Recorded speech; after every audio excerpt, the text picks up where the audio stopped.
76ers they can't even go a full season catching one effing break.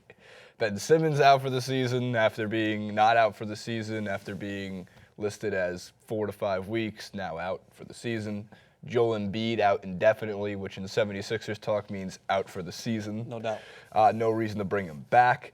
But they do have Dario Saric, and Dario Saric could be the Rookie of the Year. Now, there's an argument going around on Pardon the Interruption, PTI and ESPN. There's an argument on First Take and Fox Sports, and it's a good argument. The argument is pretty much centered around Embiid's played 31 games. Mm-hmm. Does he deserve the Rookie of the Year having played only 31 games, but has the same player efficiency rating as, drumroll, Steph Curry? Whoa! Yeah, shot, right? I was even surprised to see. I was like, oh, damn, that's pretty good. And he's up there with like Kevin Love and Jimmy Butler in terms of just all-around net rating and how he's affecting his team. And if Kevin Love and Jimmy Butler and Steph Curry were rookies and doing this and played 31 games, would they have gotten it? I don't know. Yeah. Do you think? Given the competition left. Wait for this. Whoa! Cross-promotion hot take. We were just talking about this. Moonlight, winning Best Picture. I'm so happy. Unsurprising, right? Great one. Good movie. Mahershala Ali winning Best Supporting Actor. Here's the crossover. Only Allow me to give 31 games! Mahershala Ali only played 31 games. It's the truth. I was sitting there wondering when I watched that movie, I was like, okay, how can this guy be Best Supporting Actor when he was in the movie for, the first 10, 15 minutes and then moved on, maybe a little bit longer? I watched it yesterday. But it's not just the time spent, it's how much impact that person has on the rest of the movie. And in this situation, how much Joel Embiid, how much he impacted the 76ers. Have someone play 150 games, and it doesn't matter if they have somewhat of an impact. Yeah, they add games on just to try and make the case.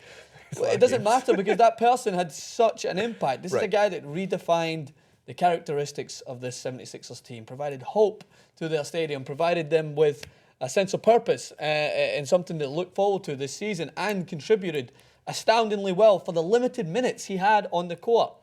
And his statistics back it up. So, yeah, I don't think that we should be using it against him. It's going to 31 games. I mean, if this was like maybe 40 or 50 games, I'd be like, okay, it's in the bag.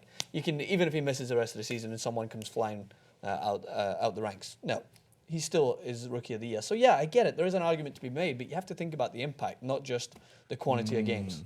As I thought with Mahershala Ali. I love Moonlight. It was fucking good. Didn't Scarlett Johansson get a nomination for, her, even though she wasn't in it? Because she was the voice. That's a very she wasn't in any of the movie. Be a voice actor. You get a voice actor nomination. What a great gig, though, being a voice actor. You just sit in the booth and be really fun. And the other example, by the way, who won Best Lead Actor was Silence of the Lambs. He's one Anthony of Hopkins. Sir Anthony Hopkins. Yeah. Anthony Hopkins. Is he a Sir yet? Sir, yes, he is. Sir Anthony Hopkins. He was in that movie, I think, for 17 minutes. But was so haunting and terrifying, and it's a theme. So I understand why they do that. Unnecessary. Gross. Fucking weirdo. Can't talk Anthony Hopkins without doing that. I mean, you can't. You really can't. Hello, Clarice. So yeah, Joel Embiid, I think, is the Rookie of the Year. Now, Dario Saric has put together a nice little run here. The Croatian, just great in the midfield, man. They really are. They were great in the midfield in the Euros. Man. The power forwards in the front court. They've got the vision. They've got the playmaking. They've got the hard as nails exterior. The great jerseys with the shirts. Tablecloths. Tablecloths. Dario Saric's game log. I mean, look, if he does this for the rest of these are the remaining candidates, right? No, Lakers fans. Brandon Ingram has his first game over 20 points. He was far from Rookie of the Year. Yeah. Malcolm Brogdon, he can't.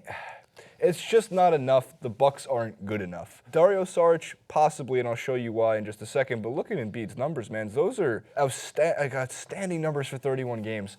And if we go to the next card itself, it just shows you Saric's, and again, a good 76er.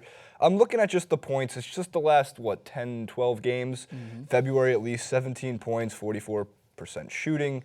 You know, he's knocking down his free throws. He's averaging 2.8 assists and 8 rebounds. So if he does that for the rest of the season, and he does that over a 40-game span, you could give it to him. because he's on the 76ers. He's another part of the reason. And it's almost, fair because at least somebody in Philadelphia is getting it. Yeah, very true. But Joel Embiid's the real Rookie of the Year. I mean, it's not like anybody else has stepped up. Yeah, it's just the impact. That's why I'm going to reiterate that point. I don't have anything else really to summarize it. Is when you have a team that, and just the characteristic of them as well. Like, yeah, Sarge is a good candidate, but he's not the process. He's not the process. Home sweet process. Like, he's part of a process, but the process was started by one player. The process. He is the process. So he's a cog in the machine that's processing. Constantly. I can't really take that any further. I don't know if there's anything else to be said. Process all below in the comment section. Process it. And on Twitter. And on Twitter. And on Facebook. Francis_Maxwell, Jason91 And on on Facebook. Snapchat. And on Snapchat. And on Instagram. Instaface and Snapface. Snapface and all that stuff.